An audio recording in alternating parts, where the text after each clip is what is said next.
Hello, everyone. Welcome back to the Diary of the Landscaper. Today we have Larry LP Patton's interview and leadership, crisis, mental health, and responsibility.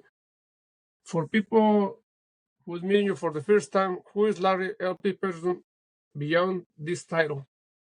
Greetings, everybody. LP, Larry Penton. I am the founder and CEO of Penton Pending Consulting Solutions LLC. We focus on two areas of our business. My wife, who everybody calls her Mrs. LP, she is the president and the CFO of our company. She deals with all the business consultants. So she's a principal project manager, internationally known and recognized for her work in project management. I am internationally recognized as a paramedic. I am a retired paramedic and firefighter from St. Louis, Missouri. I do the emergency medical training for the company. So I teach CPR, I teach stop the bleed. I'm a tactical EMS consultant. So here in the United States, when we get all these breaking news stories like what happened to Charlie Kirk and his assassination or his murder, what happened in Australia recently with the shootings down there last month in December. All of these breaking news stories, I deal with those things sometimes because of my security clearance background. I get some of those stories a few minutes before they hit the major news cycles. Okay. So as we teach emergency medical training, I always say, I want to teach you how to survive in these real times. What do you do in a situation like what happened over the New Year's Eve celebration in Switzerland when those 40 people lost their lives in that fire? Okay. Mm-hmm. How do you deal with that? Because I was looking at a lot of news footage even last night as I was preparing for this interview, and there were so many people that were watching these flames go up. And I'm sitting there like, nobody that was running the club was like, hey, everybody evacuate right now. Let's go. Okay. Nobody, I didn't see anybody doing that. And as the flames got bigger and bigger and the smoke got more intense, I thought there was a similar incident that happened, I think, over 10, 15 years ago at a club where the pyrotechnics went off in the club. They were having like fireworks and different things like that. And the internal components of the club caught on fire and those people were trapped. And there was so many people that lost their lives. And the ones that got out, some of them ended up going into cardiac arrest. And so when EMS showed up, it's like, well, who's doing CPR? Who's trained to do CPR? Who's willing to do CPR? People fight, flight, fawn, or freeze all the time. And I've seen first responders go on the scene for a call and like just literally freeze. So we teach people how to stay calm. I'm just holding my hand out like a surfboard. Mm-hmm. You have to stay calm even though in your heart it's beating 100 miles an hour. You got to be able to stay calm and focus. So that's part of what we do with our company is teach people how to survive in these real times. What do you do? What don't you do? What should you do? What shouldn't you do? Why is it important to learn these skills? Because even little bitty kids as young as 4 and 5 years old can learn how to do CPR, can learn how to use an AED. These things are very important, and it's not just for your job. It could be anywhere. It could be an academic institution. It could be a house of worship. It could be a place of business. It could be, a public or private organization. Anywhere in the world, we're all human beings. Yes. So we teach these skills to anybody that's willing to learn and learn properly because I teach you from an EMS perspective because you got to understand how EMS works. We don't train you to be first responders. We train you to be what now we call immediate responders. So when you get your CPR card, that trains you and certifies you as an immediate responder because you're going to be doing things to help save that person's life. And once the first responders get there, we're going to take over those skills and those, whatever protocols you have based on where you are, if it's at your job, whatever you've done or have not done, the first responders, we're going to take over. And we got questions, not to question you, but to find out what's going on. I'll give you a quick example. Last week, I was teaching CPR class and we had like 25 minutes left and we were working on the mannequins. So we were on the floor and we had 9 people there. And so I had them grouped in two. So it was two per mannequin. It was a 2-to-1 ratio. So the first group did their skills, and now it was time for the second group. Well, one of the ladies that was in the second group, I was showing how to do the shout, tap, shout. Hey, what's going on? Why are you laying on the floor? Because that's not normal for people to be laying on the floor in public. She looked up at me and she stood up out of nowhere, and I was kind of like, I thought she was getting ready to play a joke or something like that. And her eyes rolled back in her head, and she just did one of these, and she just started trembling, and she twisted around, and I caught her, and I laid her on her side, and I had her in a recovery position. So she was literally laying on her side as I was cradling her, and I got a couple knee pads and put them under her head. And then I went into team leader mode. Hey, you call 911. You go get such and such. You do such and such. Hey, go to the front door and let EMS and fire know what we're on. All of the things that they learned in the class, I was demonstrating in a real life scenario that particular time. And so once it was over with, they got to see how a real life emergency happens from a first responder who's not on duty. I retired in 2020. I've been in EMS since '07. This will be my 19th year as a first responder, active and retired. So these are things that my company does for the general public and for private institutions as well. Very great information and very great samples that you give there. How your life career now put you in a path that where you're still gonna be, I would say, first respond, but for in a different perspective now. Because now you're gonna pass that on to many people. That's great. So the next question there bring up is what originally pulled you into and firefighter back in 2007. Yeah. So, before I got into EMS, I'll be 55 in a few weeks. Before I got into EMS for 20 years, I spent my life and career as an IT person. I was a computer geek as a little kid. And so for 20 years, I was doing computer work, networking, hardware, tech support. And I remember how I got into EMS. I got into EMS in 2007, kind of started in 2006. I met a guy who used to be the chief paramedic for the city of St. Louis, Missouri. That's where I was born and raised and worked. He was the chief paramedic for St. Louis City Fire and EMS. At the time, I was in school to get my bachelor's degree in information systems. And when I met him, this was a meeting that we had. We were just hanging out one weekend. And he said, you ever think about doing EMS? Because I was talking about some of the problems I was having at my job at the time. And I was like, yeah, when 9/11 happened. He was like, well, what do you mean? I said, I remember exactly where I was on 9/11. I was working at a nonprofit organization, and I was 10 minutes late for work. I was 10 minutes late for work. And so I had to be there at 8:30. I got there at 8:47. I was a little bit later than that. When I got there, they had a big lobby set up, and they had the old box TVs instead of the flat panel TVs that we all know now. They had a big box TV on a rolling cart, and they had maybe 20 to 30 chairs in there. Well, typically everybody's just sitting in there looking at TV until it's their turn to get seen for service.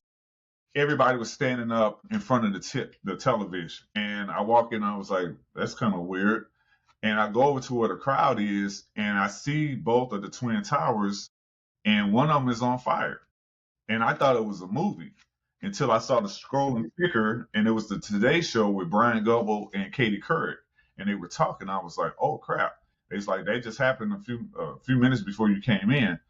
And so we're just standing there watching, and then I saw the plane hit the second tower, and my mind went to we're at war. The reason that 9/11 stands out to me also is where I worked, we were in the flight plan for the international airport in St. Louis. So you could always see the planes as they were descending towards the runway with their landing gear. And I remember you would see a plane every 5 to 6 minutes. So I would sometimes go outside on break and I would just watch the planes because I'm aviation. When the FAA shut down all the airways across the United States, You didn't see any plane. That day, it was clear all across the country. It was a clear blue sky. And I just remember how weird it was not seeing any planes. The other thing that made me want to be a part of EMS and fire, just as a civilian, was when they were clearing ground zero, they had two lines of all the workers, the firefighters, paramedics, EMTs, Port Authority workers, every city employee that did public work. They had a two lines set up, and they were passing buckets of rubble down because that was ground zero, as they called it, was a crime scene. And so they would pass all of these buckets of rubble as they were clearing ground zero. And I remember watching the news footage, and I would see people cheering them on as they would go, because some of these police and firefighters and paramedics would be leaving their shifts and then going to clear ground zero and then go back to their shift, and I was like, man, I wish I could just be there to help them, do something. People were bringing them water, bringing them food, cheering them on, giving them hugs, giving them support. And I'm in St. Louis, not in New York. I'm over 1,000 miles away. And I'm like, man, I wish I could be there to help. And so I was telling him that story, and he was like, I want to get more people into fire and EMS in particular, especially those that are black and brown, because there's not enough black and brown folks in fire and EMS, specifically EMS. And so I didn't know there was a difference between paramedics and EMTs. He showed me this PowerPoint presentation, and the next week, and I took a class at the local community college for the EMT program. That manifested to me going to paramedic school. I got my first job as an EMT in a casino because they wanted to hire EMTs, but they had security officers also, so they had everybody under that one department. And then I worked for a private EMS service. I worked for a fire protection district also, so I was trained as a paramedic firefighter, or fire medic for short. Or most of my career was on the EMS side. And then when COVID happened, I ended up retiring in May of 2020 during the early months of the pandemic, because my wife had some medical issues that COVID would have killed her because of my actions, because she's immunocompromised. Okay. A couple of autoimmune issues. And so me and a lot of other healthcare providers in the United States in particular retired because either we had medical issues or we had loved ones that are immunocompromised. And I'm like, hey, I can get another job. I don't want to have to get another wife. I can work anywhere. And because I was making such a rise in the career that I had, I got internationally recognized through U.S. News and World Report. So they did an article featuring me.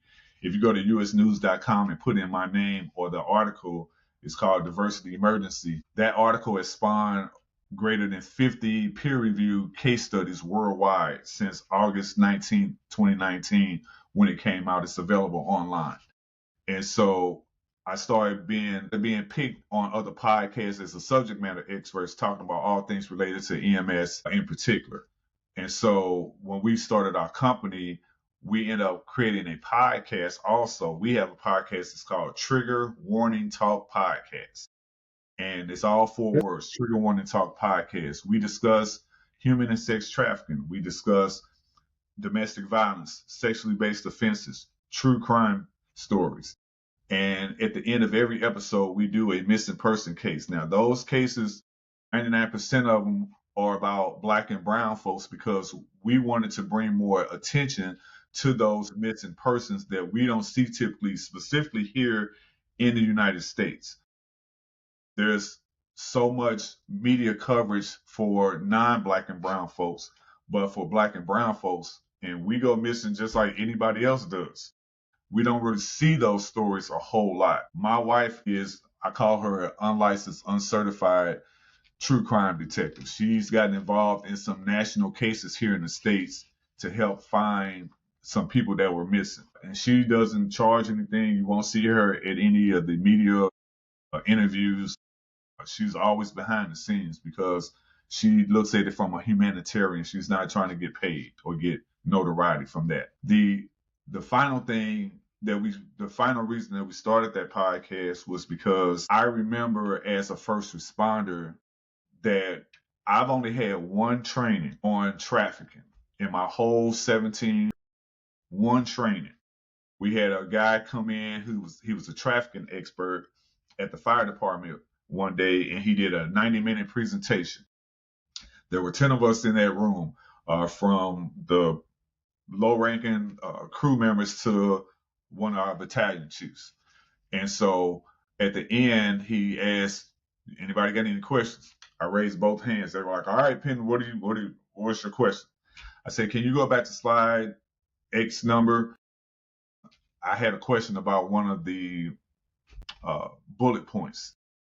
He went to that slide, answered my question. He said, "What's your other question?" I looked around at everybody that was in the room. I said, "Hey, I just want to know if anybody else has ever had a training like this. Show of hands." Nobody raised their hand. Okay. So I added another question. I said, "Okay, there's 10 of us in this room. We probably got over 1,000 hours collectively of experience between all of us in this room. How many of us have gone on EMS calls and our spidey sense started tingling because something we saw didn't look right?"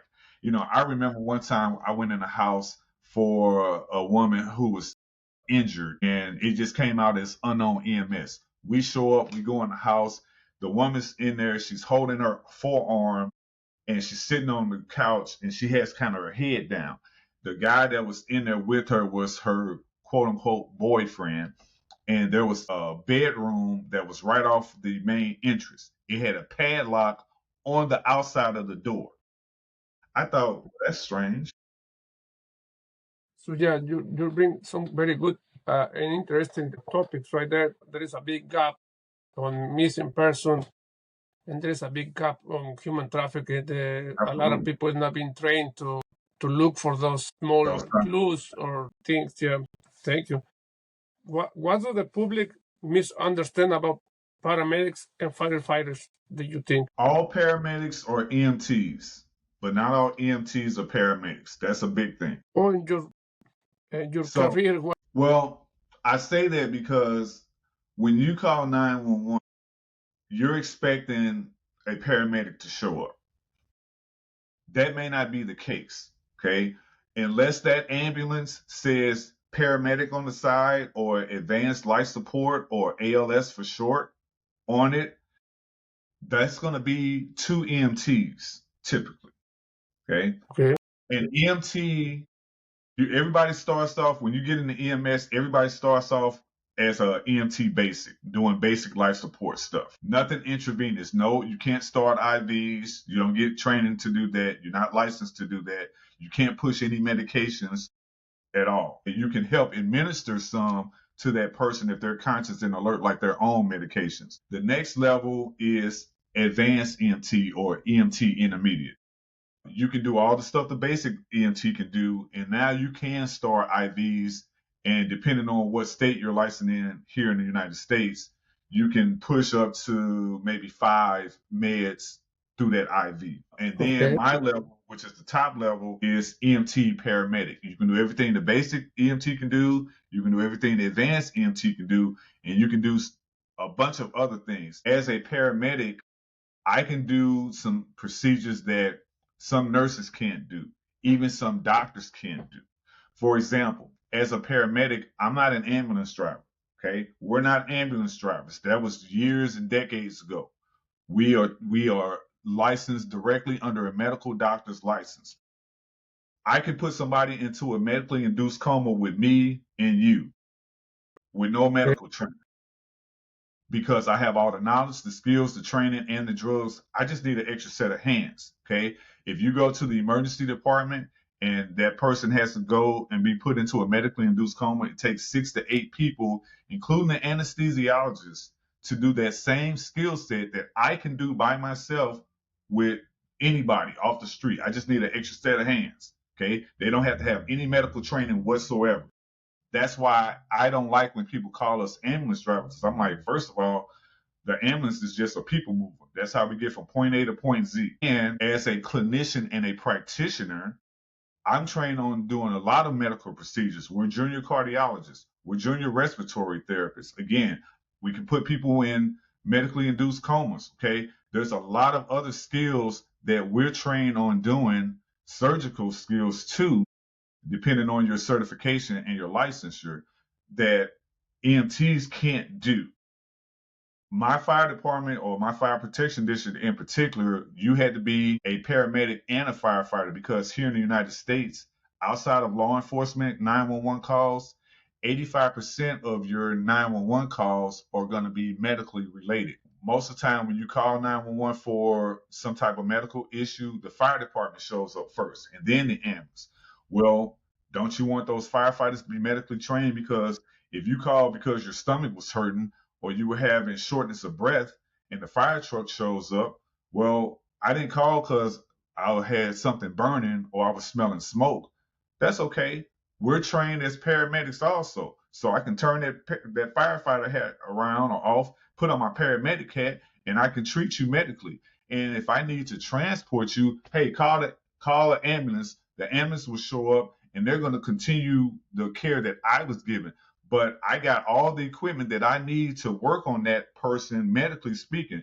If they're having shortness of breath, I can give them a breathing treatment. If they're having chest pain, I can put them on an EKG and interpret it. Any procedure that I would do on the ambulance, I could typically do on the scene as a paramedic firefighter. So more and more firefighters are being cross-trained and being required to be at minimum EMTs. But in some states and municipalities, you got to be a firefighter paramedic also, because we want you to have those skills to eliminate the wait time, or minimize the wait time, I should say, to keep from having a delay of care, because you have a duty to act. Even 911 operators or emergency medical dispatchers, where I'm from, they were starting to require that those 911 operators not only be EMTs, but they were starting to require them to be paramedics. So don't you want the person that answers the phone when you call 911 for a medical issue to be medically trained? I never heard anybody say no. So that's absolutely right. Yeah. The more knowledge, the merrier. Yeah. So how do you make clear decisions when chaos is literally happening around you? You have to be the eye in the hurricane of that emergency. Think of like a hurricane. You have to be the eye in the hurricane of that person or those people's emergency. Somebody has to be calm, cool, and collected. Somebody has to be the leader. Somebody has to make sure that the scene is as safe as possible. Somebody has to be organizing the people that are there. Somebody has to be giving uh, care under fire, if you want to say that. Who's going to do that? If let's say you and I are standing in a crowd and somebody collapses, I don't want a person to say somebody call 911, because who's going to do it? I don't have a problem if somebody says everybody call 911, because everybody's going to call. But if you say somebody call 911 and there's 50 people there, you may not have anybody to call, because everybody's going to be looking at everybody else to see who does it first. Okay. If that's me, if that's you and I in a crowd of 50 people or so, just hypothetically speaking, and somebody were to collapse in front of us, I'm going to look at you and I'm going to say, hey, Apolo, call 911. Okay. Go get an AED and a first aid kit and bring it back. I'll start organizing people to do such and such as I'm making sure the scene is safe for us to even approach that person. Because unless we witnessed it, you don't know why that person's laying on the floor in public. And so as a team leader, we're trained on how to deal with these austere conditions that we encounter while it's chaos, because everybody's all over the place. Your adrenaline went from 0 to 100. There's a lot of unsure people on what to do. Even people that are trained, as I was saying earlier, sometimes panic. And so somebody has to take that role to say, hey, as the immediate responder here, let's keep the scene from being too chaotic. Let's establish some control. Otherwise, it's just going to make the whole thing even worse, which may make more patients.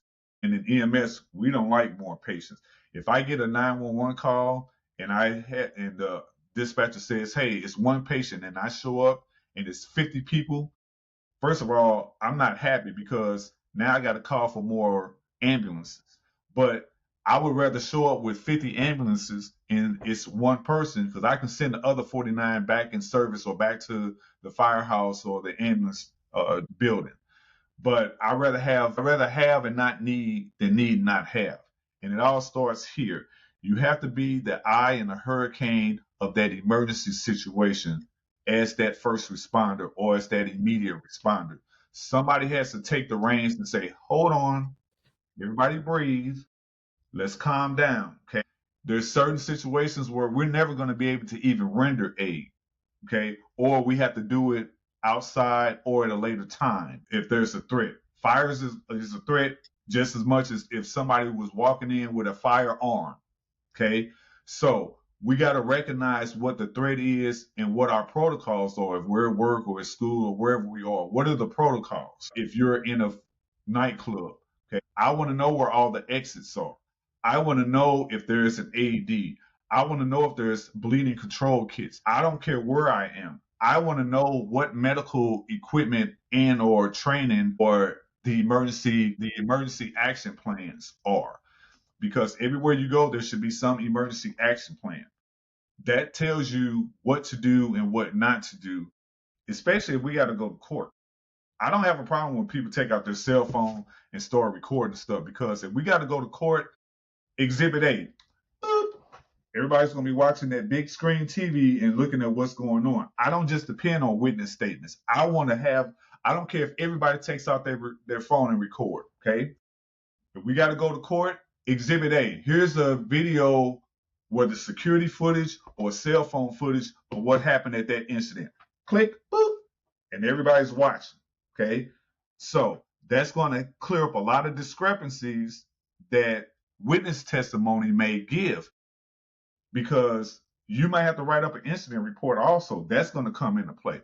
So I teach people how to write these incident reports, whether you're at work or wherever you are, if that's a requirement for you. Because again, if we got to go to court, I might be pulled in if I was on that call or I trained you to handle those situations. And I want to know that you did exactly what you were trained to do.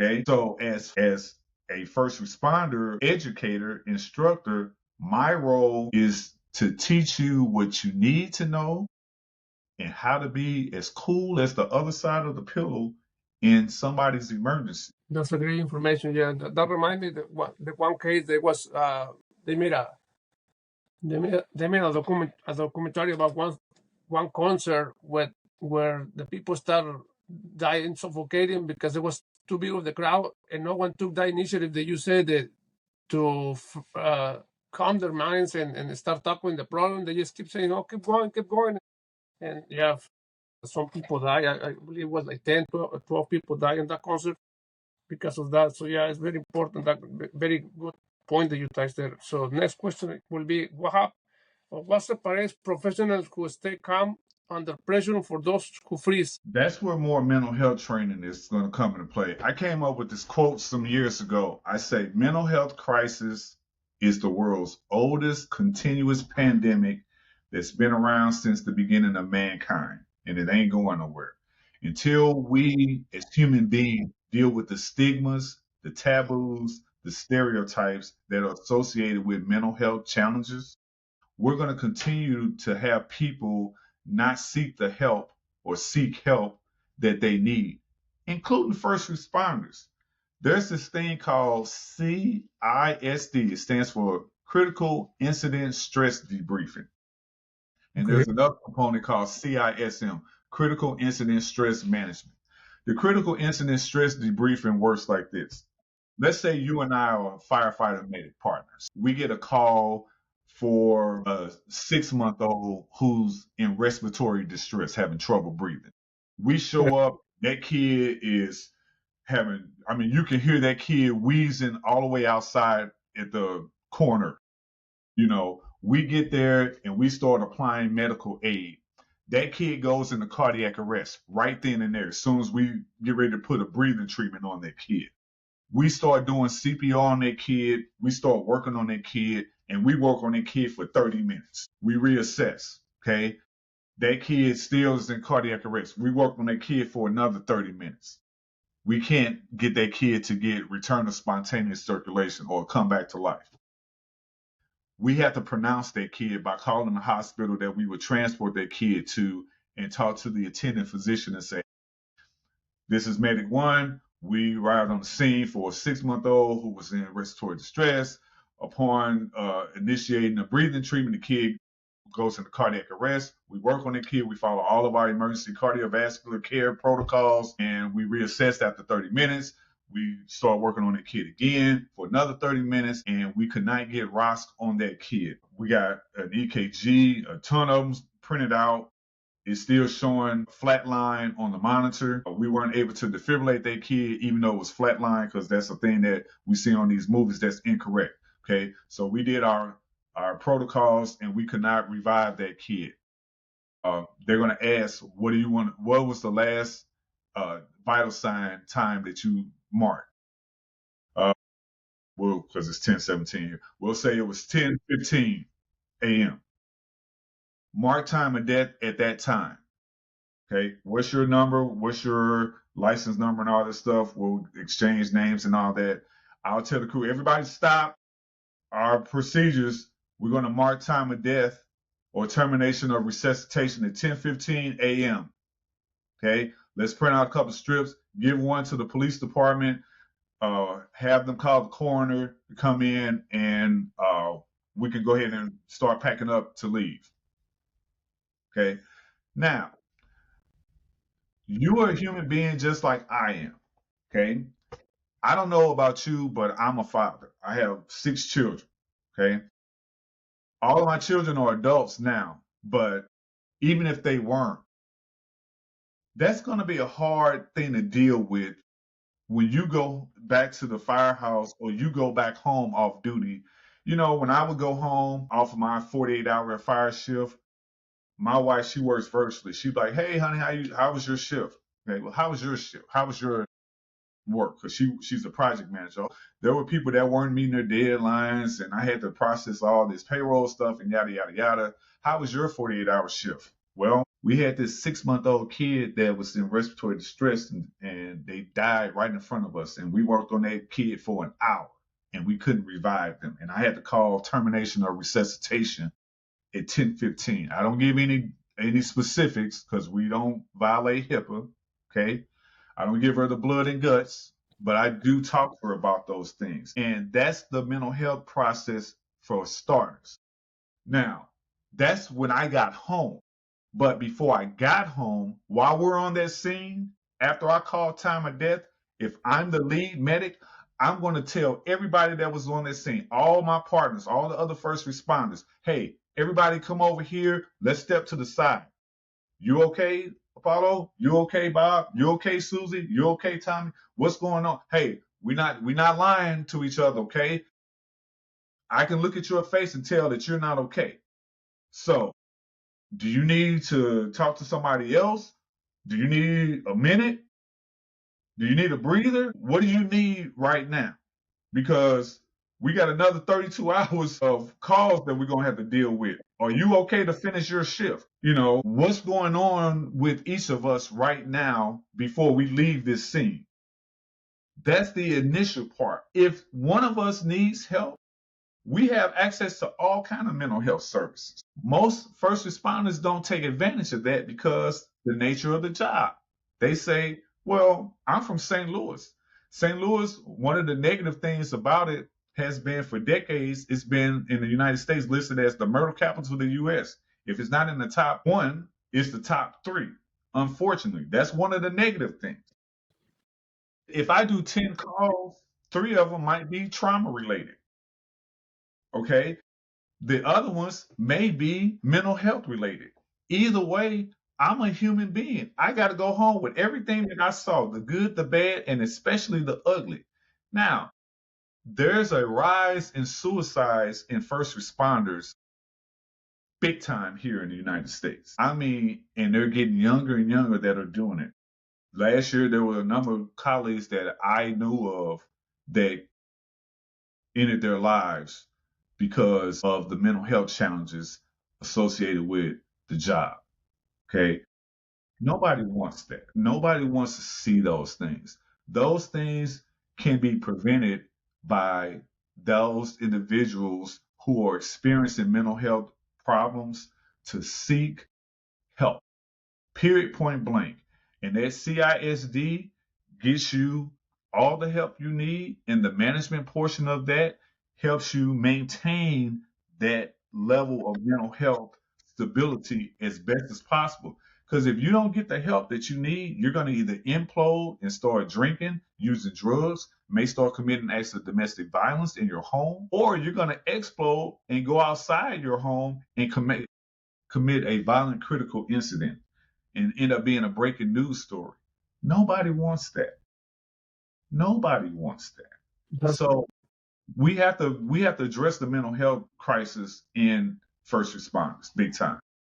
yeah, that's a big one that you touched right there, yeah, and especially all those points that you mentioned, like yeah, the behind the scenes that sometimes we don't recognize as, I would say, normal person. I want to call myself that as a normal person. We just see the paramedics or the firefighter, the ambulance show up, and we yeah, they're professional. They know how to handle that. But yeah, there is the part behind that we don't see it, like the case that you give, the unfortunately the kid died. Now you guys dealing with that. Sometimes we take it for granted. We don't even think on that. We don't even think on the paramedics. Or are they okay? We just on our own world thinking, oh, they're the professionals, they're fine. But yeah, you touch a very good point there. We take and that's why these podcast episodes work to be good to make people aware of that and be more empathy with those paramedics, and not just call it, like you said, ambulance drivers or whatever. Yeah, because there's people who doesn't respect your career, we'll say, and because they take it for granted, they don't know all the stuff behind. So now we're going back to your retirement from the COVID. How do you experience that change in your life? You know, when I retired, it was weird because I had been doing it for so many years. It was second nature to me. And I call myself a professional student. I'm always taking classes. I'm always studying. I'm always researching. So my mind is always on when it comes to that area or anything that I'm really interested in. This is during the pandemic, but the worldwide shutdown was happening. We moved from St. Louis, Missouri to North Carolina in the Charlotte area. And so dealing with the pandemic, I was so concerned about my wife and her physiological health because of her autoimmune issues. That was my number one concern during that time. I was like, I want to make sure that you are healthy, happy, and whole. I want to make sure that we're doing everything that we can do to minimize the chance of you losing your life to this virus, this coronavirus. Okay. I want to make sure that you understand that I can always work somewhere else, because she continued working because she works virtually as a project manager. So, and we were making great money individually and as a couple.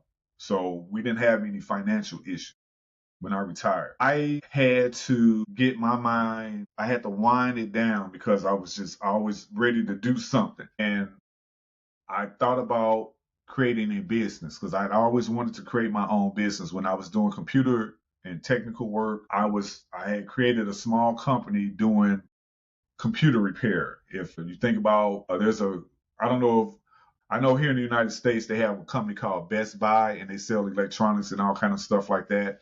They have a part of their company is called Geek Squad. Well, I was doing stuff. It was the precursor to what we know as Geek Squad. So in-home technical support, wherever I would fix computers, I could take them apart and build them from scratch. Okay. I was that technically proficient from a mechanical perspective. And I didn't want to get back into doing that. I wanted to do something that was still related to what I was doing. And I always wanted to be an educator and an instructor that was my goal when I retired, to be a paramedic and EMT instructor and teaching CPR and different things like that.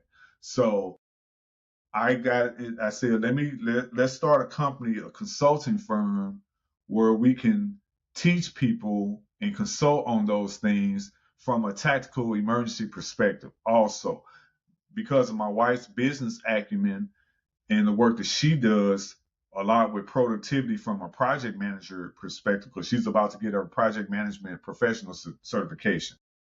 And because she's so highly sought after from Fortune 100 companies as well as internationally, I said that would be a great symbiotic relationship.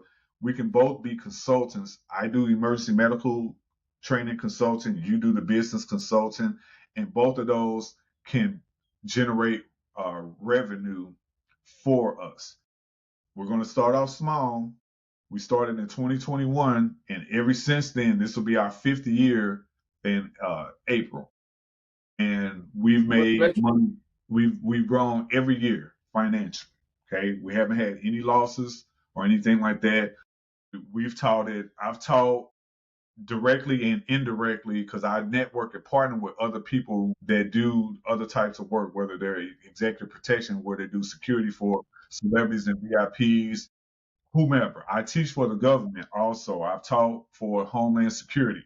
I'm not an agent for them, but because of my security clearance background, I'm able to go in and teach those agents CPR and stop the bleed and different things like that. So because of those credentials and those certifications, we're merit based all up and down.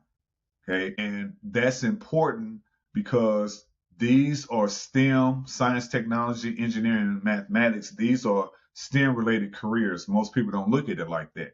I used to be a STEM advocate when I was working actively. I would take a fully stocked ambulance and go to elementary schools, middle schools, high schools, colleges and universities, career days. I did all kind of stuff, and I talked about how science and technology, the first two letters in STEM, are a part of EMS and fire.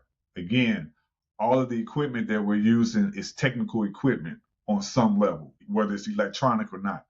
All the science behind EMS, you're practicing pre-hospital emergency medicine.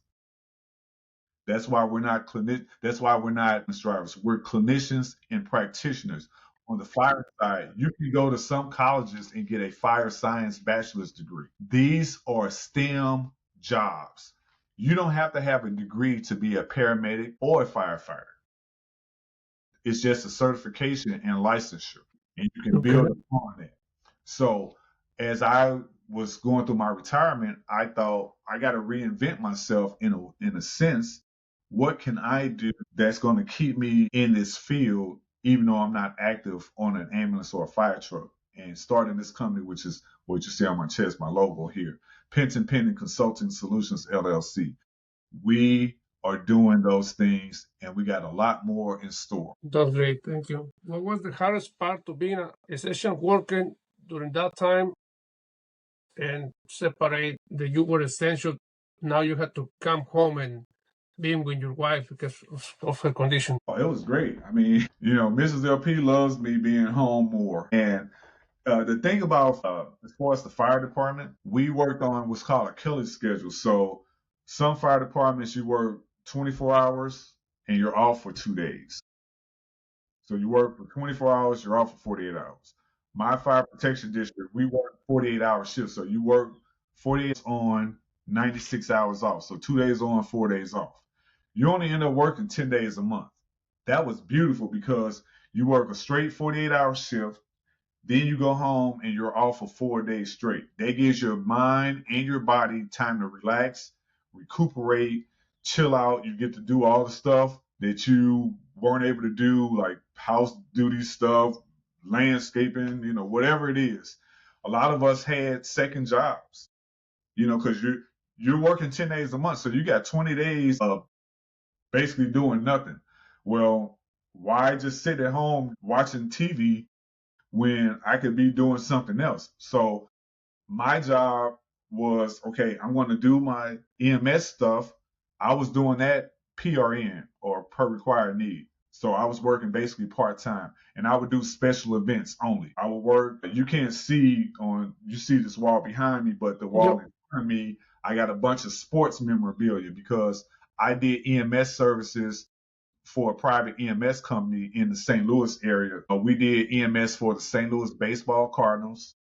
We did work for the St. Louis Blues hockey team when they won the Stanley Cup in 2019.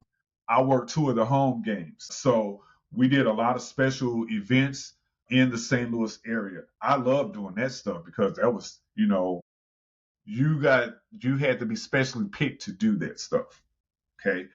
So it was an honor and a privilege to be able to serve the city of St. Louis in those areas and in those ways. Once I retired, I was like, well, I'm not going to be able to do that anymore, but I can go in and train anybody, whether it's a sports team, professional or minor league. I can train anybody in their place of business. I can train anybody at their academic institution. I can train anybody at their house of worship. I can train anybody that works for a government or non-government agency, industrial, residential, commercial. I can train anybody off the street on these skill sets. So it gives me a lot of flexibility. I create my own schedule. Okay. I create my own calendar. So like this interview that we're doing today, I got a class this afternoon at 3:30 doing CPR. It was supposed to be 2, but it went down to 1.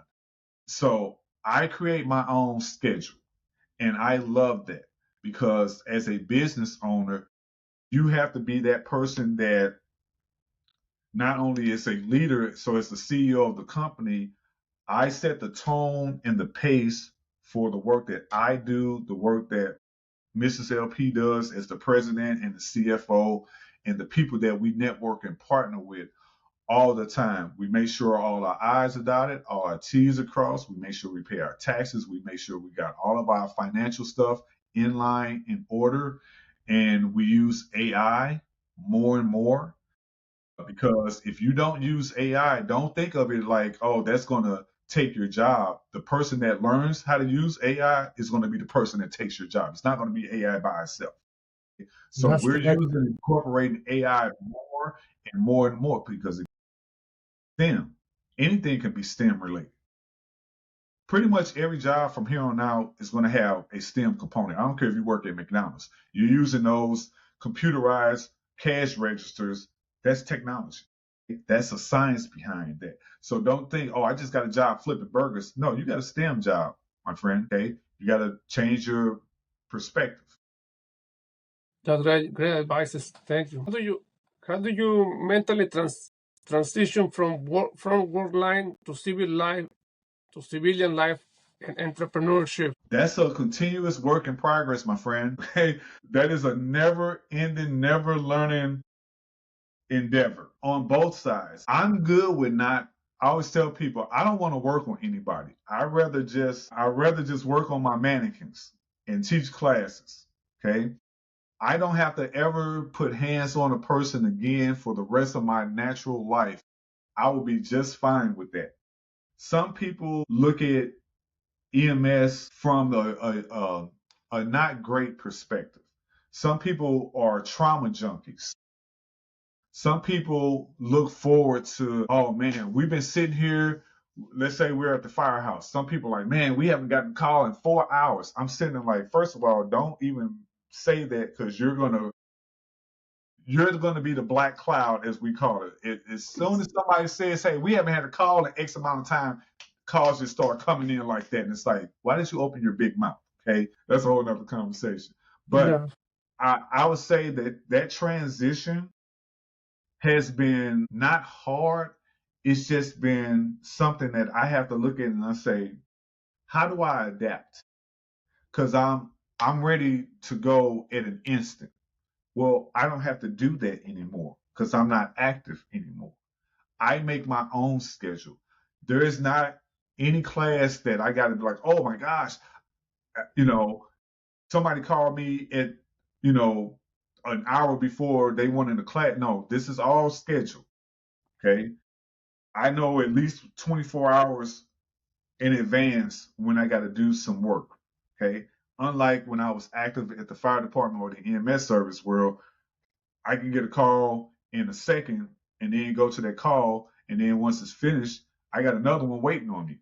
You got 20 minutes to clean up your ambulance, clean all the blood and all that garbage up all that medical waste, and go to the next call. Okay. I don't have to deal with none of that anymore. So I'm good being a civilian in terms of being retired. That job is always going to be staffed by other professionals, up and coming professionals. I want to train and teach the next generation. I want to pass the baton to them. So it was an easy transition going from active to retired because I put my time in that field and I'm proud of my service. I also say to people, I put my resume up against anybody in EMS. Now, there are people that have been in it longer. There are people that have achieved maybe some more things than I have, but everybody hasn't done what I've done. And everybody doesn't know what I know. That does not make me bigger, better, or badder than anybody else. I said what I said. I put my resume up against anybody in EMS. Yeah, that's great. Everybody has their own value, whether That's right. across the world. So yeah, so great, thank you. So landscapers and contractor often faces emergencies, client pressure, and financial stress. What leadership lesson transfer directly from emergency service to business ownership? Learning emergency medicine and learning how to be a first responder taught me and teaches me how to be taught me how to be an emergency manager. And it also teaches me how to be a business manager because I can take those skills, like I was saying earlier. Okay. If there's an emergency that happens and you and I are out somewhere, one of us, and it's probably going to be me, is going to say, hey, Apolo, if we're getting ready to go get a latte. Okay. I'm going to get an espresso. You might say, hey, I want to get a latte. Okay. We go out to some coffee shop. Something happens, a fire, some violent critical incident happens, somebody has a heart attack right in front of us. I'm going to look at you and I'm going to say, Apolo, I don't want you to take offense to this, but I need you to follow my instructions until help arrives, okay? Because I'm going to go ahead and start rendering aid. I'm not asking you to put hands on. I may not even put hands on, but I might say, hey, are you willing to help me in this scenario? Yes or no? Okay. And I need an audible answer. Okay. Because I can't hear this shaking the head, yes or no. I need a verbal answer because if you ask me a question, I'm going to give you a verbal answer. That's how it's going to start. I'm not going to be yelling and screaming at you or anything like that. I'm going to ask you, are you willing to do such and such? You're going to tell me yes or no. And whatever your answer is, I'm going to be good with that. I don't have to like it. I don't have to agree with it. But as long as you're not doing something to make the situation worse, I'm good with that. Because when I do my classes, I always start off, I say, everybody hold up your cell phone. I want to teach you 6 words to remember. All help doesn't mean hands on. Everybody repeat that. All help doesn't mean hands on. Okay, I'll have them say it about 2 more times. As a business manager, you have to be the leader also for the people that are under you. The other people in the C-suite, your lower rung people, all the way down to the person that's in the mail room. That leadership role is very important because even in a non-emergency setting, people fight, flight, fall, and freeze. People get into altercations at work all the time. I call them workplace beefs. Okay, it doesn't all have to come fisticuffs, but there are situations that happen financially, emotionally, all kind of things. It doesn't matter what job you have. As a leader, as a CEO, I have to take those things that I learned from even before I got into EMS. I was an IT person. All that customer service skills easily transferred over to EMS. I got a great bedside manner. I learned that as a computer technician. I learned that as somebody who was dealing with people in all kinds of situations regarding their technology. Their computer's not working or whatever it is. As a business owner now, I take the stuff I learned as an IT pro. I take the stuff that I've learned as an active duty paramedic and firefighter, And I say, how can I manage these situations? Whether it's issues that come up in the classes, issues that come up with the materials. We got a new set of the new guidelines for the Heart Association and the Red Cross start this year, 2026. Some of the things that we have to do now are different than the last 5 year cycle. So as a business owner, I have to incorporate that in my business, and as the lead instructor, I have to impart what I know as a business leader. How do I separate that from my teaching skills? Because some of the stuff that I want to teach, I may not be able to do based on the setting that I'm in. You understand? Yeah, yeah. Be as vocal on certain things in a business setting as I would like to. I may not be able to speak as freely as I would like to because I'm in a business setting. If I'm in a non-business setting, I may have a little more autonomy. I have to be able to manage that not only as the business owner, but Mrs. LP is an HR pro. So she's gotten on me on some things. I'm like, hey, you can't say that. You can't do that. You have to be more mindful of this. And we learn this in the training as instructors also. So I'm always hyper aware from a business management point of view. How do I operate my business to keep us on the straight and narrow and keep us elevating more and more? All great information. And then the next question is related. How important is preparation versus instinct in high stress situation? If you fail to plan to fail. I learned that years ago. If you fail to plan to fail. I'd rather have and not need than need not have.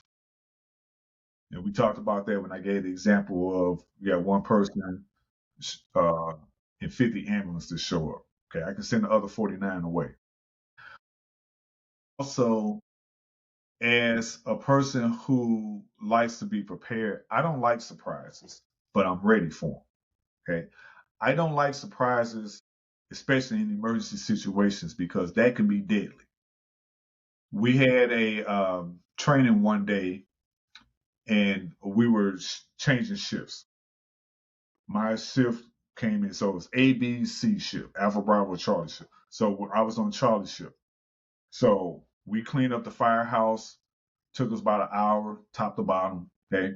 Then we had our morning meeting. It was about 8 of us in that room, including the battalion chief that day. He walked in and he looked at all of us and he said, you know what? You guys, and it was ladies in there too. So he was just like, you guys, he said, you guys have picked a job that's literally trying to kill you every time you put on a uniform. And there was dead radio silence for about 15 seconds. Then he went on to talk about why he brought that up. I think about that all the time because your question is about being prepared and how do you deal with that. Instinctively, your instinct should always be very similar to a person that takes a flight on a commercial airline. Okay. You've been on a plane before, I'm sure. Yes. As the plane is taxiing and making its way to the runway before it takes off, those flight attendants line up in the aisle and they do their safety spiel. And one of the things they say is, and I want you to answer this question, okay? Or I want you to fill in. I'm going to say something, and I want you to fill in the rest of it, okay? Okay. In the event of an emergency, those oxygen masks might drop ahead of you. Put your mask on first, and then you before help others. you. Okay. I take that and I teach that every day and twice on Sunday. Put your mask on before you help somebody else. Why is that important? Because if you don't help yourself first, how can you help somebody else? That's part of the preparation right there. That's going to help you go from a 10 maybe down to a 2. Okay? If your adrenaline already is always at a 10, you're going to stress out. You're going to burn out. You're going to stress out. You're probably going to stroke out. Either one of those is bad. Okay. So as someone who deals with these emergency situations when I was active, I say, how do I prepare myself to not be overly stressed out, to be overly stimulated, to not go to a point where I got tunnel vision.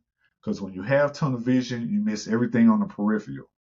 And if you don't plan and train your mind by planning to keep it from having tunnel vision, you're going to miss everything in your peripheral. And those things that are in your peripheral can cause you to be hurt, injured, dying, or dead, specifically with the last two. And these are things that I talk about in my CPR classes and my Stop the Bleed classes and the tactical stuff that I do. You never take your eye off the ball. You're the ball. And the scene is not safe and secure until that scene is clear and nobody's on that scene anymore and the threat has been neutralized, if that's a situation. So planning is always important. You never stop planning. You have to have emergency action plans even for yourself. Okay. What do you do if you are in danger? How do you deal with those threats? How do you deal with people that may be all in your face? How do you deal with somebody pulling a weapon on you or brandishing a weapon? Because that has happened. Okay. How do you deal with situations that you would not expect to deal with? Oh, I just showed up because a person was they got a cut on their arm. Now I got to run out of the house because two people in the house got into a fight. I got stories. I got all kind of stories. I imagine, yeah, I know. I mean, even people who spend a lot of time on the street see a lot of stories. I imagine you're being in the front line, you will see way more. And yeah, I imagine. What is one mistake leaders make when they're stressed, where the stress is high? One mistake that comes to mind immediately is knowing when to say when, knowing when to back off. Don't let your title, don't let your licensure, don't let your certification, don't let your degree get your head busted to the gray matter. Okay? It does not matter what role you have. Don't let that badge, because I carry the badge also. Okay? Don't let that badge is not bulletproof. That badge is not going to keep you safe in all circumstances and situations. You got to know when to say when. There's certain times and certain situations where your leadership is not going to amount to a hill of beans where nobody cares that you're in uniform. Nobody cares that you're a first responder. You're not the boss of me just because you showed up in that ambulance. I didn't call for an ambulance. You're here for them. You can't tell me what to do. How you gonna tell me to get back? That's my loved one that's laying on the floor. Why aren't you talking to me and telling me everything that's going on? You know, there's Yeah. all kinds of scenarios like that that we can talk about. At the end of the day, as a leader in a situation like that, whether we're talking about business or emergencies, you have to understand how human nature is. And despite your best efforts, despite how you want people to respect the work that you're doing and how you're going about doing it, people are people. And again, people fight, flight, fawn, or freeze. You never know what that's going to be. So you always have to maintain situational awareness. That is the biggest thing right there that can be the difference between you getting hurt, injured, dying, or dead, or plus one. Okay.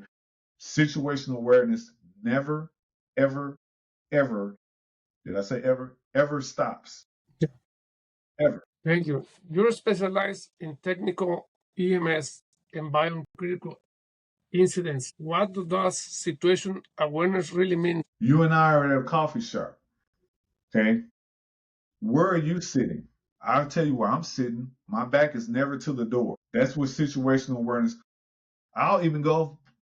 I say, hey Apollo, meet me at this coffee shop at the corner of First Avenue and Second Street. You say, okay. When I'm at home, okay, I'm already planning. I know how I'm going to get there before I even get in my car. Okay, I know the route I'm going. I know I'm looking at the weather and the news reports. Okay, I'm looking at traffic. Okay, let me go the alternate route because I don't want to deal with this traffic or whatever. Okay, that's just that. I already got it mapped out. If I don't know how to get there off the top of my head, Okay. I am aware of, I got an app on my phone. So if it's an area I've never been in and something happens and I need to go to the closest medical facility, I can pull that app up and it'll tell me where all the medical facilities are in the area. Okay. Doesn't matter Okay. where I am in the United States. It's called the First Aid Mobile app by the American Red Cross. Great information. I also, when I go to a place, I've done some research on that place. Have they had any issues? Maybe they have, popped up on my radar on the news. Has this place been a scene of violence? Has this scene, what type of reviews does this place have? Let me pull up Google reviews. Let me pull up Yelp. Let me see what type of service do they offer. Are people going in that place having issues? I look at YouTube a lot, and I'm always amazed when I see people going to restaurants and stuff and they get into altercations with the staff. I don't want to go in those places because I look at how the patrons and the staff deal with those situations. So I'm already doing and that doesn't take me more than 10 minutes to do all of this stuff. Okay. Once I get there, or once I leave my house, this thing right here, these cell phones, okay, we call it the circle of awareness. Color codes, the color circle codes. Okay, I'm not giving it the right term, but it's escaping my head right now. No. As I leave the house, again, that peripheral vision, I'm not all in my phone as I'm walking to the car. I'm looking at everything that's around me, above me, below me, beside me, in front of me, behind me. Okay. I already got where I'm going all mapped out. So the phone is in my pocket. When I get in the car, I lock the door, put my seatbelt on, and I plug in my phone and I go. I don't sit in the car looking around and texting and playing Candy Crush and all this stuff or whatever. Why? Because people get carjacked all the time. And don't think that your car is a tank. It ain't. Okay? You are more vulnerable sitting in your car than when your car is in motion. Get in your car and go. Once I'm en route and I get to a place, before I get out, I do a window survey. I'm looking all around. As I'm pulling up before I park my car, what looks abnormal? Is there a bunch of yelling and screaming? Do I see people running? Do I see anything that's environmentally like smoke? Does it look like everybody's just cool as a cucumber? Okay. I don't hear any yelling and screaming. I don't see any sirens or hear any sirens. Nothing looks abnormal. Okay. I don't see any dogs that are off leash. Anything like that. I'm telling you. I get out the car. I still got my phone in my pocket.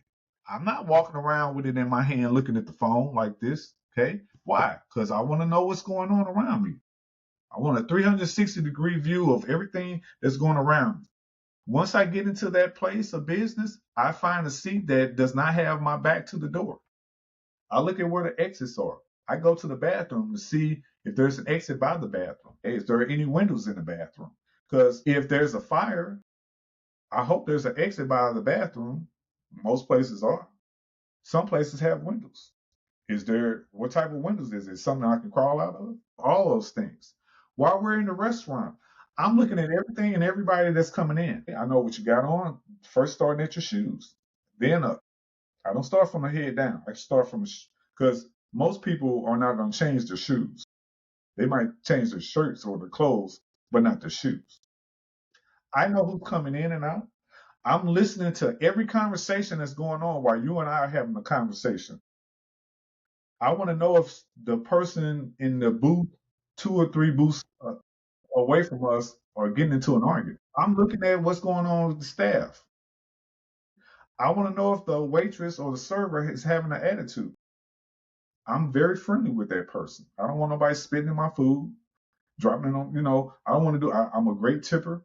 All of those things. Or even if I get crappy service, okay, I'll deal with it afterwards.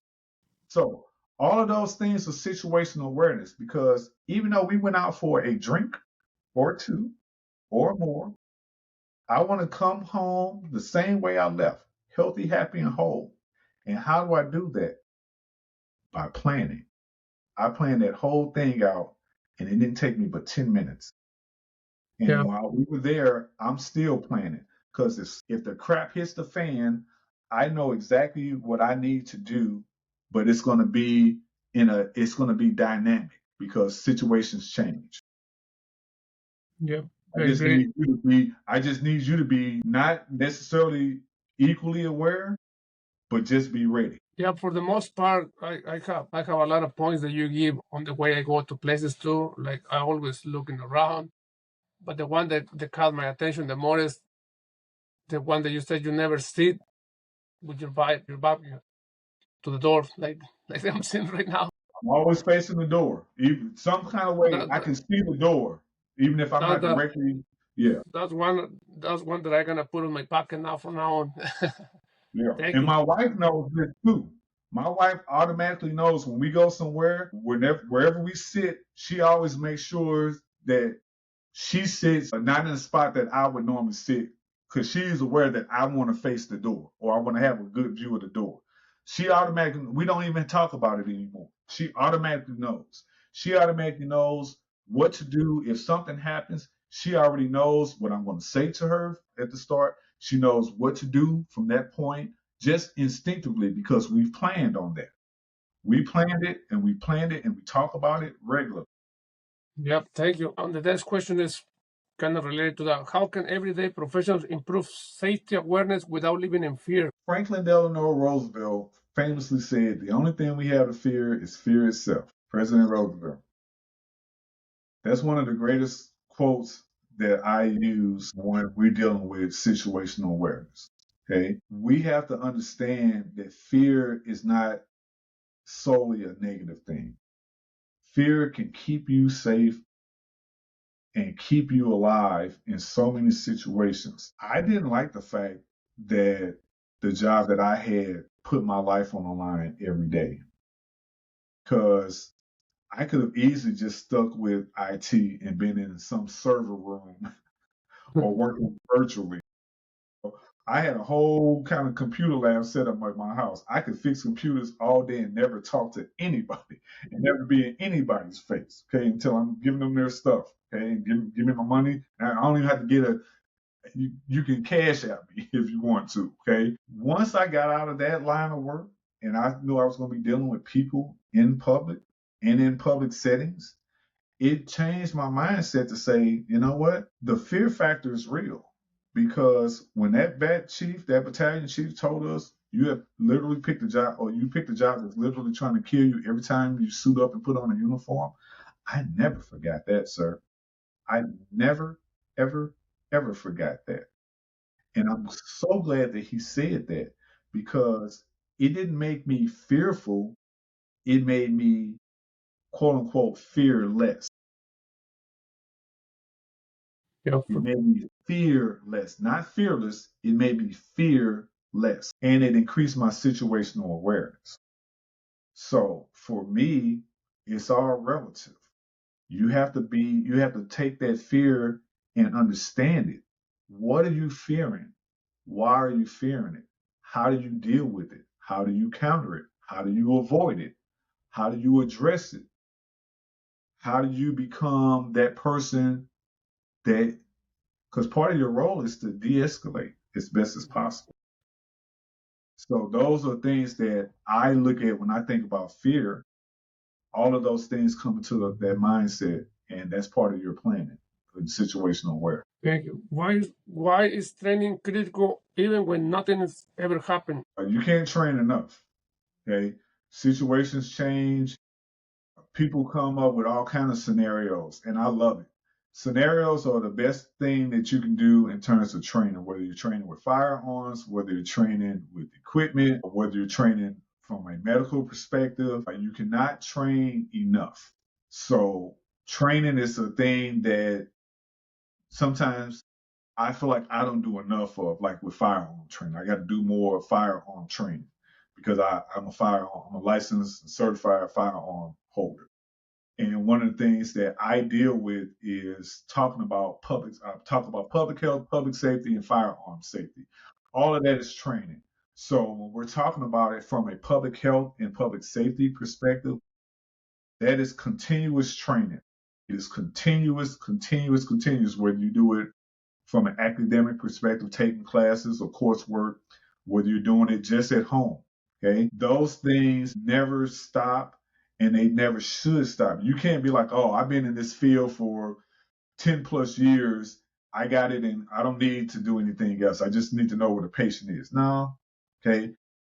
You are now what I call cynical. You're going to kill somebody sooner or later more than a person that does not have that mindset. When I hear practitioners say stuff like that, I get real leery on them because, first of all, your humanity is in the toilet. You're dealing with human beings. Before you're a color, you're a human being. Before you're what, however you identify, you are a human being. If I needed a kidney, Apollo, I need one human being that meets two criteria: a willing donor who's a match. Doesn't matter if it's a Caucasian person, I'm a black man. Doesn't matter if it's an Asian woman. Doesn't matter if it's somebody who's trans. It does not matter. I need one other human being that meets two criteria. They're a willing donor who's a match. I'm not getting a kidney from a goat. I'm getting it from another human being. And if we look at life and humanity from that perspective, because we're all human beings, there's only one race, it's the human race. If we look at it from that perspective, we can do and treat each other so much better. That question that you asked me, it takes me into so many other places because I think about it. I go back to the humanity. You got to have that Yeah. humanity, or otherwise, everything that you focus on, whatever your career is, whatever relationships you have, it's going to increase that chaos. That's going to lead to problems, whether it's internal problems or external. And I don't want to be the next breaking news story because I was not prepared for whatever may pop up or might pop off. I don't want to be a person that you read about, Apollo, that says, man, I interviewed that guy. I thought he had all his ducks in a row. I thought he had his screws tightened up. But I can't believe that he allowed himself to get in that situation and handle it the way that he handled it because that's not what he said when I interviewed him. That's not what he talked about. He did something 180 degrees totally different, and it wasn't based on that austere dynamic condition. He just lost his focus. He got that tunnel vision, or he let that fear change him from being fearing less to being fearful, because that's when you start making more mistakes. We all make mistakes, okay? We don't want to repeat them or duplicate. So that's what I think about with that question. Yeah, I like those two terms that you use, the term the tunnel vision and the term that you use with you need an organ or something for your body, you only need two things. It's that will comparable and I'm a Well, donor. no, no, That's who's the it. match? Right. Yeah. So yeah, no, that doesn't matter. Religion, color, politics, anything. We Doesn't just matter. one race, one race. Yeah, that's a big one. First responders are taught to be strong. What does that affect your mental health in the long term? Sometimes we think of strength as in physical strength, okay? Especially for us that identify as male. I work with a lot of women and people that identify as such who can do the same job that I can do. I'm almost 200 pounds. Okay. And I'm 5'11. I work with women that were 4 feet, 9 inches tall and can pull a 180-pound dummy just like I, okay, that could defibrillate somebody just like I could. That could put somebody in a medically induced coma just like I could. That could patch up and put a chest seal on somebody just like I could. That could look for hot spots in a building that we extinguished just like I could. It doesn't matter. So when we're talking about these things from, and I'm just going to say it, from an equitable point of view, okay, when we're talking about doing the work, it does not matter, fill in the blank. If you're trained to be a paramedic, you're going to be trained on the same level as I am. You're going to have the same requirements. You're going to have the same licenses, the same certifications. Now, I'm a person that went above and beyond and got more and did more and earned. But at the end of the day, it doesn't matter. We're going to meet this. We're going to have the same merit-based requirements all across the board. So when I think of your question, I say to myself, you know, strength comes not just from bulk. Strength comes from your mind. Everything starts here because if I'm mentally strong, I don't have to look like the Hulk. I don't have to be able to bench press 500 pounds to do my job. Okay, I can be as skinny as this model behind me. This model building behind me. Okay, Yep. what difference do it make? I work with people that weigh 100 pounds soaking wet, and they were able to do the job greatly. So when I think of strength, I don't just think of physical strength. I always think of mental strength because your mental strength far outweighs what you can do. If I'm mentally strong, okay, I may have the power and the knowledge to say, hey, I need you to lift that 300-pound thing. I can't do it. I'm going to admit my shortcomings, if you want to call it that. I'm going to know, or better yet, being strong means knowing your limitations. So If I definitely, yeah. Strength means knowing your limitations. Yeah, because I can tell you everything that I know that's a strength, but I got a handful of things that are limitations that I'm gonna tell you because I might have a million things that I can do and only 5 that I can't. I'm gonna tell you the 5 because once you know those 5, everything else is not part of that. So if you know those 5 things that I'm not strong in, that's gonna help you interact with me a lot better. I don't have to give you the million things. I'm just going to tell you the 5 things that I'm not, hypothetically speaking, strong in. And yeah, I'm going thank to ask you, what are your weaknesses? What are your limitations? Okay, because I don't need to know all the things you're strong at. I just need to know the things that challenge you. And then we can go from there and have a great relationship, even if it's just agreeing to disagree. yeah, that's just true, very true. I mean, I got this media's focus on misinformation, like the topics that you touch right now. That you have seen women do exactly the same work as you're doing on your work field, but there is another show or person showing that, oh no, that's why women are not in this trade because of weakness. They call it weakness. And same thing, like you just describe yourself, that you're 200 pounds, 5'11", you said, right? And 150, 6'1". So I'm very skinny. And when people see me moving stuff because I'm a landscaper, they say, oh, you don't seem that strong. They be surprised. And like you just said it, it's mental, it's preparation. Yeah, very, very good point. When did you personally realize mental health need more attention in your field? If a person does not, I say you have to focus more on your mental health than your physical health. Because if you focus on your mental health, everything comes from that. You can't focus on your physical health and then put that as a priority, and then your mental health second. A lot of people do that, and that's where people go wrong. Your mental health is the number one priority, always. And we as people and as caregivers and as parents need to assess and rework the way that we train and teach our young folks to help them become adults. Starting off in utero, starting off when they take their first breath, we got to teach them about mental health being the number one priority, then physical health, and from that point on. And I can just say this: if you focus on your mental health, everything else is going to follow. Okay, if you sit at home every day, all day, and twice on Sunday eating chocolate and bonbons because that's what you like, and nobody can tell you what to eat and how to eat, your physical health is going to be in the toilet.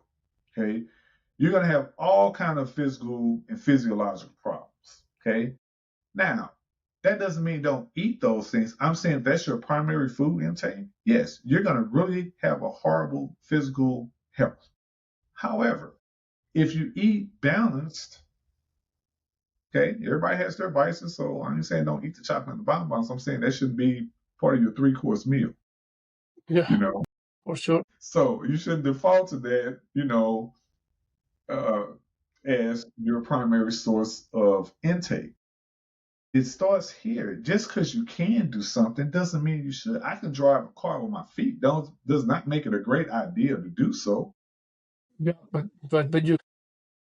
You know what I mean? Like it does not make it a great idea to do so. So when we're talking about the mental health component, again, mental health crisis is the world's oldest continuous pandemic. It's been around since the beginning of mankind, and we have got to seek help. And there's all type of help. Everybody's not going to benefit for laying on somebody's couch for 45 minutes doing a question and answer period. There's all type of metaphysical mental health services that are out there. Reiki is a great one. EMDR, cognitive behavior therapy. There's hypnotherapy. Some people do shadow work, okay? I'm not talking about demonology, not at all, not even close. There's all kind of things. EFT, the tapping, okay? There's all kind of metaphysical modalities that are available for people to help them deal with whatever mental health crisis that they're dealing with. Medication has its place. Okay, everybody does not need to be medicated. And again, medication has its place. Medicine has its place, but it's not always a necessity, but it has its place. So we have to be open to that's part of knowing your limitations. That's part of being situationally aware. That's part of having a strong foundation. Your mental health is your foundation because you can build upwards and outwards from that point, no matter what you're dealing with in your life.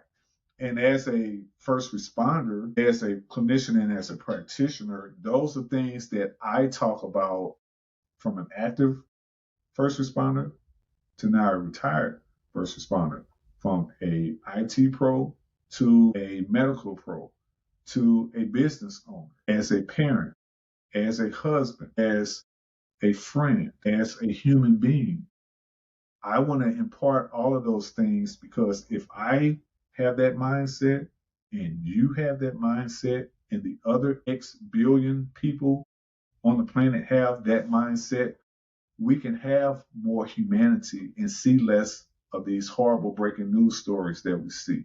Eliminated because, you have to deal with humanity. But Yeah, you yeah. would see way less of the ugliness. Life is bittersweet. It ain't all bitter, it ain't all sweet. Okay. So we got to figure out how do we deal with each other on this big blue mark, That's and how do we survive in these real times. And that's all part of the mental health component. I always say, and I learned this from a friend of mine, she said, you got to learn how to have conversations without confrontations.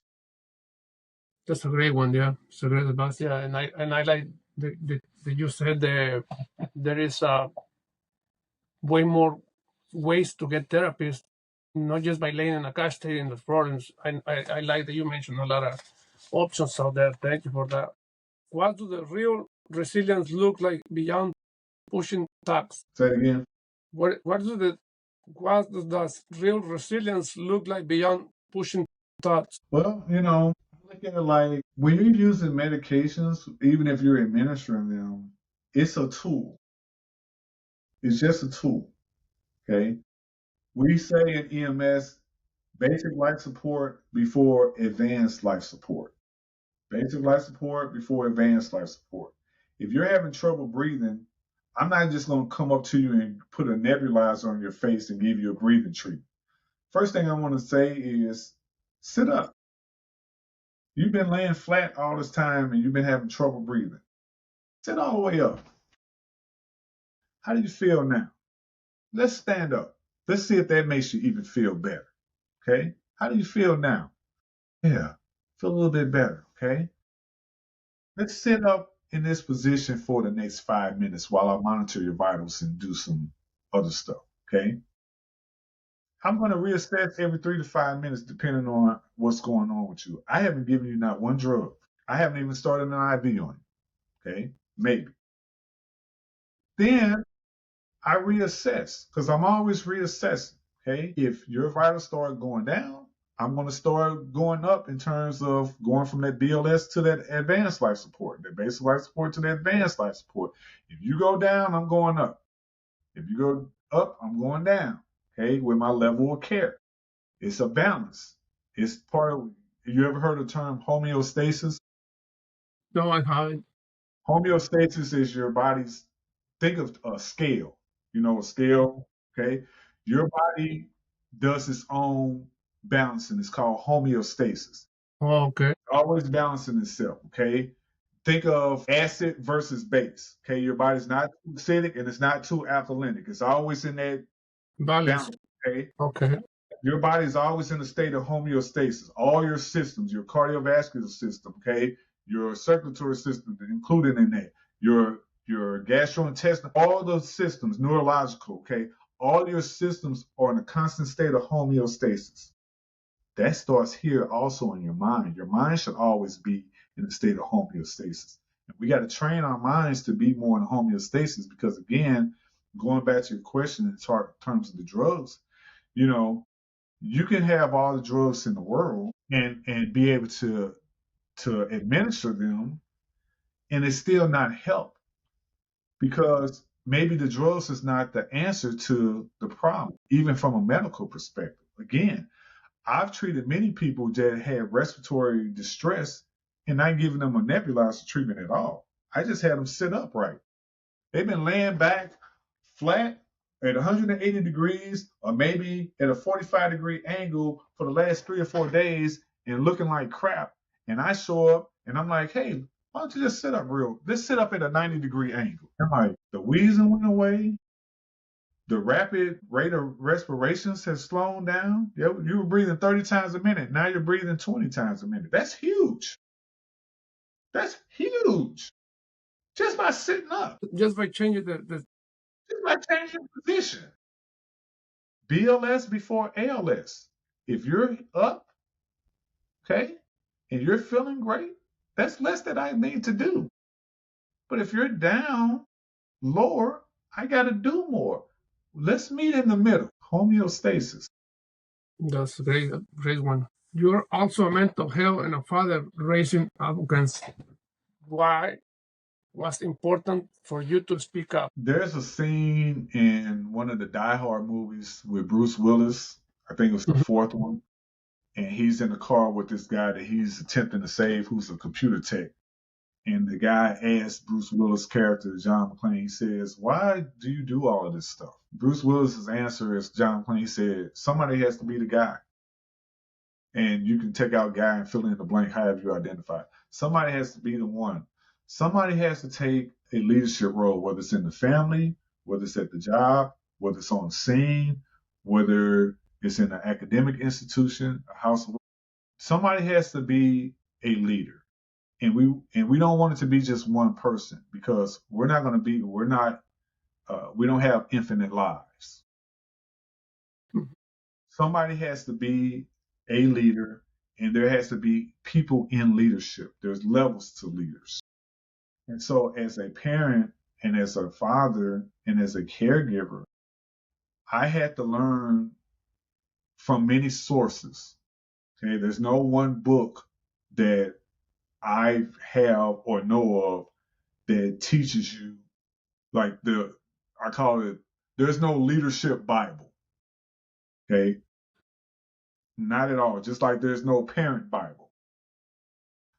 Whether you got one kid or a million, okay, every time you have another child, there's something else you're going to learn. Or if you only have one child, okay, you're going to be learning all kind of things.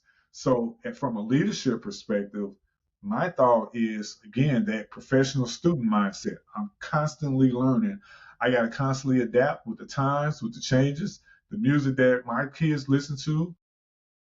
Some of it I don't like because I can't understand it, but I don't say I don't demonize them for what I may not just understand. I say, hey, send me. I got all of my children are adults now, so I got young nieces and nephews, and I got great relationships with them. One thing I tell them to interact with them is, hey, well, one of my nieces, she's getting ready to graduate high school and she's going into nursing.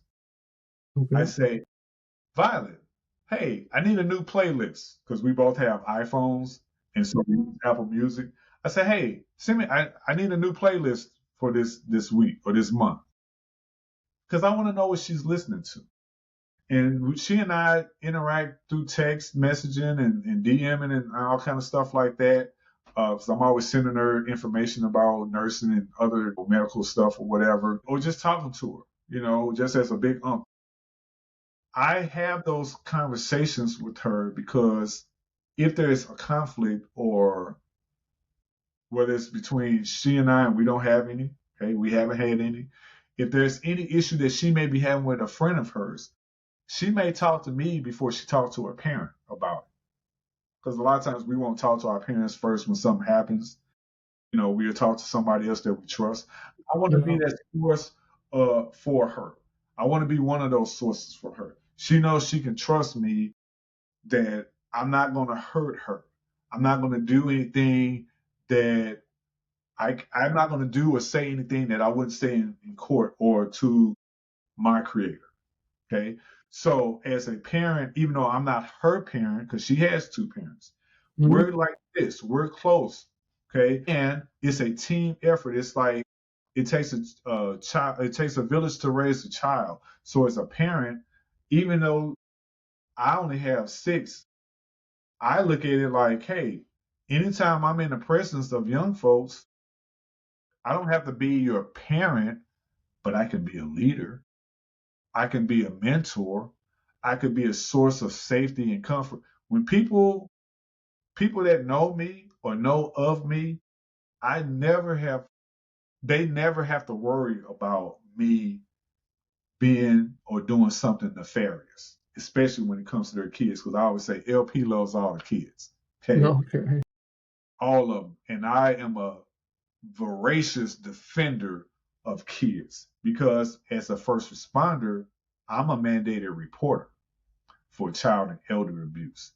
I take that serious, even though I'm not licensed anymore. I still look at myself as that mandated reporter. If you want to do something bad to a kid, don't let me know or see it, because we're going to have a problem right then and there. That's so great. We have to have that mindset to protect these kids and these young folks, because we're not raising children, we're raising adults, and we have to look at it like that, because if we don't own their minds or their bodies. We're just managing them. We got to get them from being a dependent child to a dependent adult to an independent adult. And how do we do that? We got to have conversations without confrontation, no matter what we're teaching. And that's what leadership's about. You can get it and teach it from whatever point of view or whatever line of work you're in. Thank you. All great advices. How does identity outside of work help people survive in intense careers? Survival is just based on not just self-preservation, it's based on what's important to you. If you're more focused on saving your cat pictures instead of leaving the house that's on fire, you're gonna have a great funeral. You know what I mean? I had a training one time and it was about 30 of us in there. And one of the fire medics was doing something that our medical director told us not to do no matter what. And he was on this heroic mindset and he was kind of ignoring what the medical director was telling him. After that training was over with, he walked by everybody and looked at them. And then he looked at the guy that had done that, what we were told not to do, and he said, if you do that again, you're going to have a great funeral. Radio silence. Okay. And that is something that I think about to date. Okay. You know what we call heroes? Or you know what we call dead heroes? They're freaking dead. Why? Okay. Because if you look up, and I don't know if this is going to be on camera, this interview, above me, okay, these 3 plaques above me on my wall, these are clinical life-saving awards that I've earned. It's actually 4. The one in the middle, they put 2 on that one. So I actually got 4, but I got 3 plaques. So I won 2 in 1 year. So they just put it on that one. When I think about these awards, I think about the work that I've done over the years. Now, I've actually saved more lives than those 4 awards that I have. These are very specific awards that you get. Okay. Okay. When I think about the work that I've done, I think about it from I didn't do this to get these. I've had these awards. The first one was in 2012. The second and third one was in 2017. And the last one that I got was in 2018. It's 2026. I just put these up yesterday, January 2nd, 2026, for the first time. I've never, ever mounted them anywhere. And I've moved from Missouri to North Carolina. I've never, ever mounted them until the other day. And the only reason I did that was because I'm redoing my office. And I said, and I was talking to my wife, and she was talking about some of these things that you and I have been discussing. And she said, I know you're a humble human being. I want you to display what you've earned. Because when you get interviewed, I want people to see who you are, what you have brought to humanity. So the next question is, what happens when people tie their entire self-worth on their profession? Say it again. What happens when people tie their entire self-worth to their professions? What kind of living is that? Okay. I love what I've done and what I continue to do. But you know what? I'm not doing this 24/7. I got to sleep. I got to eat. More importantly, I got a wife. Okay. So I'm not, my life is not, in the old days when we thought the earth was the center of the universe, and then with better knowledge and science, we found out the earth is not the center of the universe, it's the sun. Some people treat their lives or their jobs like it's the center of their world. And I'm like, why? Okay. If you get hurt, injured, dying, or dead, you may not be able to do said job anymore. I would still be active if it weren't for COVID and for my wife's medical issue. But that was not the center of my existence. That was just my career choice. I had a 20-year career in IT. I told you, I'll be 55 January 26th. I got an EMS at the age of 37, not 27, not 17. I was 37 when I got into it. So I was already a late bloomer. But I did not make that the centerpiece of my life. The centerpiece of my life has nothing to do with my career. The centerpiece of my life is multifaceted. So, yes, I'm proud of the service and the sacrifice that I gave and I continue to give from an academic perspective to humanity. But that's not me. That's part of me. Great. There's still more to me than something that I did for a living. Thank you. You're training people in CPR, stop bleeding, and emergency response. Why should everyday people care about these skills? 1 in 10 people survive sudden cardiac arrest. 1 in 10 people, statistically speaking, survive sudden cardiac arrest. When a person goes into cardiac arrest, they are clinically dead right then and there, whether you saw them, you witnessed it, or you came in the room and you saw them laid out. Okay. 1 in 10 people survive that. No matter how much training, I got 4 clinical life-saving awards. You know how many times I've done CPR? Hundreds. Everybody don't make it.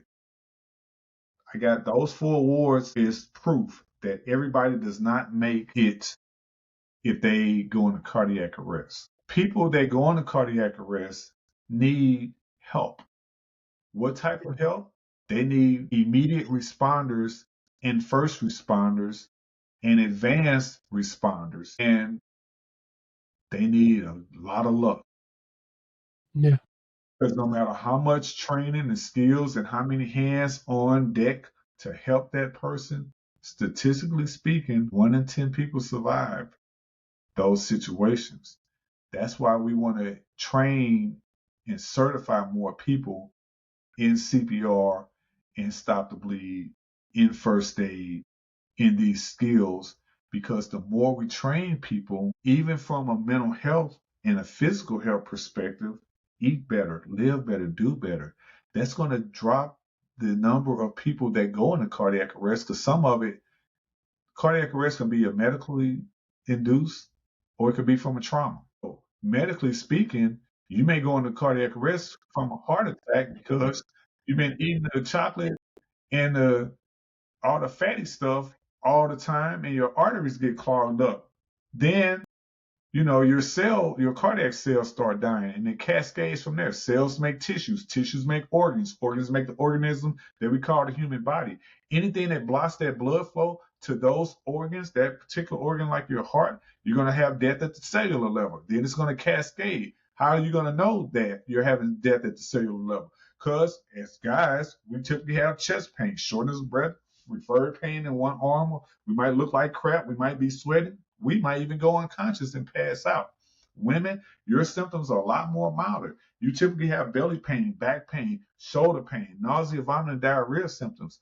Cardiovascular disease is the number one killer of women, not cancer, ladies. Cardiovascular disease is the number one killer of women, not cancer, ladies.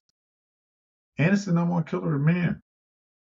Women get misdiagnosed more for cardiovascular disease than men do because their symptoms are a lot more mild. So we teach these things, and this is why it's important, because you're not just learning chest compressions in these classes, especially not in my classes. I'm talking about all of these things in a short window of time. And I'm teaching it like everybody's a 5-year-old, not talking down to you. I'm teaching it because I can teach these classes on a level that 5-year-olds understand. Why? Because it's basic life support. I'm not here to teach you how to do IVs and sutures. We're learning CPR. We're learning how to use the AED. We're learning how to put people in recovery positions. We're learning the difference between unconscious, and in my classes, I teach my classes, I say, we're going to learn about apples and hammers today. You say, why? What do you mean? Apples and hammers, because some people use terms interchangeably.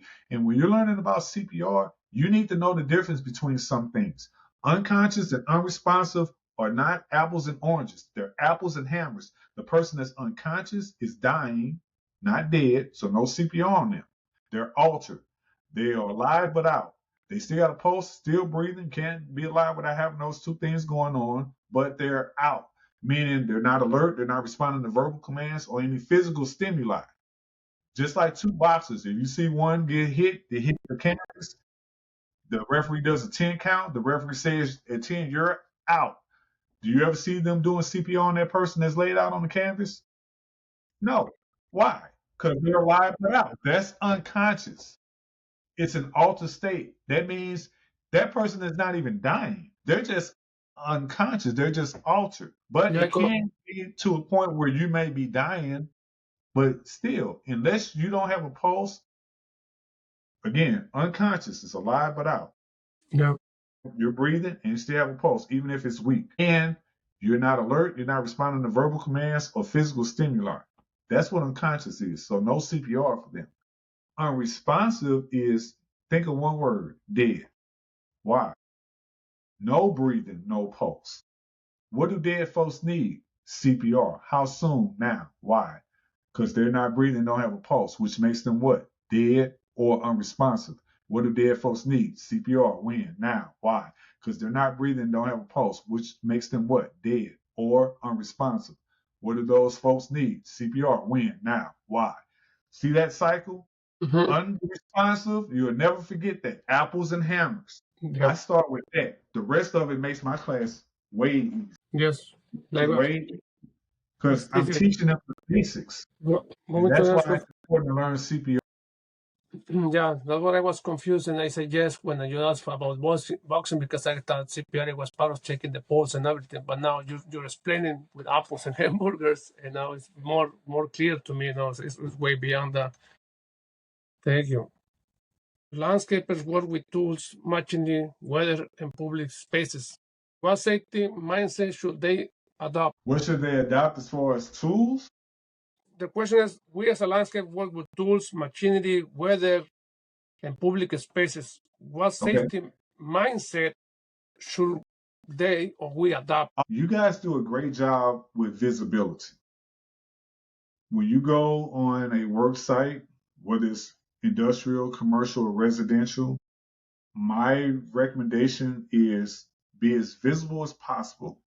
The multicolored fluorescent vests, hard hats if you need it, goggles, always goggles, always eye protection, hearing protection, gloves.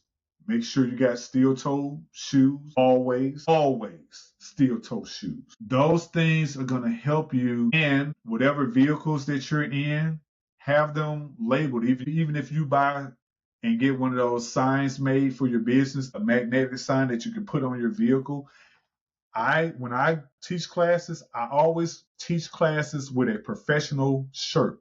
Either I have my company's logo on it, or I have, if I'm teaching for the Red Cross, I have a shirt. I have shirts that have the Red Cross logo and insignia on it. If I'm teaching for the American Heart Association, I have my American Heart Association instructor shirt on.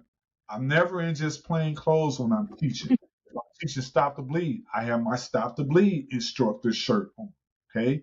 I'm very rarely in a setting when I'm working and I'm not presenting myself as a professional. I look the part, I show the part, I demonstrate the part, I am the part because I want people to know who I am and what I'm doing. So for you all as landscapers, from a safety perspective, that's going to help you because there was a story that happened recently. This woman wasn't a landscaper, but she cleaned houses, her and her spouse. Went to a house, had the wrong address, rang the doorbell, and the homeowner shot her through the door, didn't even open the door, shot her through the door and killed. The lady died from her injury. Okay. I don't know what was in that lady's mindset. Okay. But I'm not blaming the victim at all. What I'm saying to you is, I don't care if you drive for DoorDash, and I've done that before. When I would drive for DoorDash, what I did was I had this lighting system that I bought for when I walk my dog in the evening. It had a white lumen light on the front, and it was kind of like if you think of a Y design. Okay, it had straps over the shoulders and it met in the middle, and it kind of met around the back. On the back, it had a red reflective light. Okay, and that would make me visible just when I'm walking the dog. Even though my dog on her collar, I had a light on there. It could be white or it could be red or flashing red because I had a pit bull, but she was not a aggressive one. But she was. But even my other dog, I have a Stafford Terrier. Same thing. Visibility is important for safety. Okay. If you look back here at my fire helmet, this is my actual one of my fire helmets. Okay. See those yellow fluorescent reflectors? Okay. As right below that, there's a light right there that I'm pointing to. Okay. So any visibility that you all can have and show is going to help you because you may be working on a roadway. Okay. We as first responders get more hurt and injured in roadway accidents than on the scene, especially on highways and roadways and freeways. In intersections, more first responders get killed because we get T-boned because people don't want to yield. We had one of our fire apparatuses, the back fender got almost ripped in half because instead of people veering over, is because we were on the far right on the highway, and so you had the fire truck here, we were here, and the traffic was going that way. Okay, the back end of the fire truck, the left end was jetted out into the road as the road traffic was going that way. Okay, we're here. So somebody ran into the back end of the fire truck because they were doing some looky-loo stuff. Okay, even with the lights on, even with that big red machine right there. So visibility is always going to be key for you all if you got a call or not a call, if you got a job to do, call that homeowner, call that place of business, call and let them know, hey, that day, the day before, and the day of. Now, sometimes you might have to be there at like 6 a.m. or don't matter. Send them an email, send them a text message. Hey, our crew, or we got one person that's going to show up at such and such a time. Here's their name. Here's what they're going to have on. Here's how they're going to be having some type of ID or something on them. All of those things, whatever you can do to maintain communication, because remember, we said conversations without confrontation. The more conversations you have with your clients, the better and safer it's going to be for your crew, even if you're a crew of one. You got to have that conversation to minimize the confrontation possibility, because I just presume everybody's armed. Thank you. Yes, sir. We're heading to the closing Yes, questions, sir. because I don't want to take more time. You're a Miss Event, my friend. No problem. Thank you. So let's keep on. One skill everyone should learn for emergencies. Definitely learn CPR, or I'll say this: learn basic life support, because that includes CPR, it includes stop the bleed, it includes learning to use the AED, it includes doing a number of first aid related skills. If you learn basic life support, you're going to be a great immediate responder. Anybody and everybody can learn and should learn those things. Even if you don't live in the United States, you can download some of these first aid and basic life support apps. You can go on YouTube and learn about this stuff. You can go to the American Red Cross. You can go to the American Heart Association and get certified properly by someone like me, because I'm an instructor for both of those in another organization also. I teach Stop the Bleed. I'm certified by 4 organizations. There's many types of training that you can do in your community. In the United States, they call it community emergency response teams.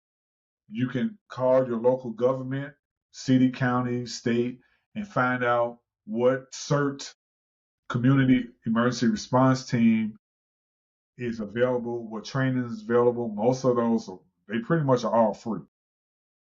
Okay. Yeah. And those are things, if you learn those basic skills, again, it's not a matter of if, but when and where an emergency is going to happen. People get hurt, injured, dying, and dead all the time. One habit that keeps leaders grounded. The humanity. I can't emphasize the humanity enough. That keeps leaders grounded, because at the end of the day, regardless of whatever title you have, CEO, president, okay, whatever your title is, you still are a human being at the end of the day. Your humanity has to speak louder and bolder than your title. Does not matter what title you have. If you're not focused on your humanity, what difference does it make? How are you going to help your fellow human being if all your focus is on is title? You know, did you ever see the movie The Titanic? Yes. Remember the scene where the one guy who was the antagonist to Leonardo Yeah. DiCaprio's title Jack? Remember the guy that he was the rich guy, and he tried to bribe the boat crew. He tried to give him a bunch of money, and the guy took the money Mm-hmm. and threw it in his face, and he said, "Your money is no good here in this situation. We are all about to die. Yeah. Okay, you can't buy your way into saving a life. That doesn't matter here. Okay, we're all sinking. Your money is no good here." Yeah. And I think about that because sometimes people think their money or their success or their power, their influence, they let that be not even a substitute. They put that at the forefront, and they lose their humanity. And as a leader, you can't do that ever. Even if you're not Okay. a powerful leader, as a human being, we all can be leaders. You're right. That's a great advice. One myth about darkness that needs to go. Repeat that one more time, please. What myth about darkness or being dark that needs to go? The only thing that kind of comes to mind is I just think about all the things that we've discussed today. And if you look at life as finite as it is, I want to be the best person that I can be while I'm on this side of the dirt, as I call it. Every day I wake up on this side of the dirt, that means that I'm still destined to do something, whether it's great or not so great. At the end of the day that I don't wake up, I'm done with whatever I'm destined to do.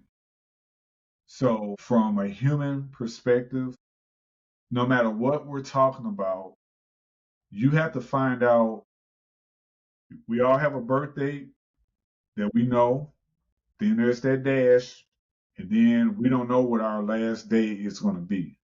It's what you do, your life is what happens in that dash. And what do you do with that time that you have? Because we don't know when our last day is going to be. Until that happens, how do you live your life? Whether you're a first responder, whether you're a landscaper, whether you're using a defibrillator, or you're using a backhoe, or you're using a garden rake, or you're using an IV. It does not matter what tools you have. What matters is the tool that you have above your shoulders. That tool that's inside of your skull is the world's greatest tool known to humans. And so as we learn and grow in age, hopefully it's more in wisdom and in love. That tool has to be constantly weeded. That tool has to constantly be cultivated. That tool has to be constantly fertilized. That tool has to be constantly watered. That tool has to constantly get nutrition. That tool has to constantly be cleaned. That tool has to constantly develop and be aware, just like any tool that any landscaper has. If you don't treat it right, you're going to need another tool. That's a great one. Thank you. If someone listening works on a demanding high stress job, what would you want them to hear? Your job doesn't define you. You define your job or your jobs. One of the things that we talked about is seek, no matter what you're doing or how you're doing it, seek help if you need it. Because it's too easy to get caught up in the work and not the worker. Don't put the work before the worker. Don't put the work before the worker. Don't put anything before you. And that does not mean that I wouldn't take a bullet for Mrs. LP. What I'm saying is put your mask on first before you help somebody else with something else, whether it's a job, with a skill, whatever it is. That's not selfish from a negative perspective. That's self-preservation. And regardless of whatever job you have, you got to put your mask on first. And that's how while saying I'm going to help somebody else, because all help doesn't mean hands-on. That's great. Great. That's thank you. And where people can find your work, where people can find you. I'm on Instagram. Yeah, I'm on Instagram. Handle is LP Fire Medic, all one word. LP Larry Penn, LP Fire Medic. You can find me on IG. There's a link in there that takes us to our business page, which is pending_CS for Consulting Solutions. I'm on TikTok, work initials PPCS_LLC, Penton Pending Consulting Solutions LLC. I'm also I have my own TikTok page. I'm on LinkedIn. You can search my name. We have a company LinkedIn page for Penton Pending Consulting Solutions LLC.